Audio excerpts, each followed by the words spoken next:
కరెక్ట్‌గా కేదార్ అయితే మేఘన మెడలో తాళి కట్టబోతూ ఉంటే, ఆపండి అనేసి ఒక అమ్మాయి అయితే పరిగెత్తుకుంటూ వచ్చేసి కేదార్ సంకలోకి ఎక్కేస్తదనమాట.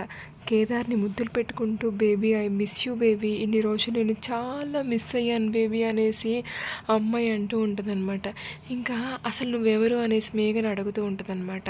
ఇంకా మేఘన, ఈ అమ్మాయి ఎవరో కాదు, కేదార్ ప్రేమించిన అమ్మాయే. ఈ అమ్మాయి పేరు జూలియట్ అనేసి జగద్ధాత్రి అంటూ ఉంటదనమాట. అసలు ఆ జూలియట్ ఎవరో కాదండి, బూచియే అలాగా అమ్మాయి వేషం వేసుకొస్తాడనమాట. అస్సలు అర్థం కాదు జగద్ధాత్రి ఎలా పెళ్ళాపిద్దా అనేసి అసలు ఎక్స్పెక్ట్ చేయలేదనమాట, ఇలా బూచి వేషం వేసుకొస్తాడనేసి. ఇంకా అయితే మన మేఘన, నిషి వాళ్ళైతే నమ్మరనమాట.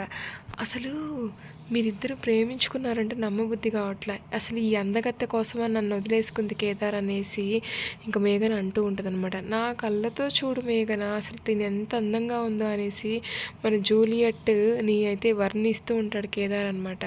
ఇంకా అసలు చాలా షాక్ అండి, అసలు మన జగద్ధాత్రి ఏమైనా మంచి మూవ్ వేసిందనమాట. ఇంకా నెక్స్ట్ ఏం జరుగుతుందో చూద్దాం. Thank you.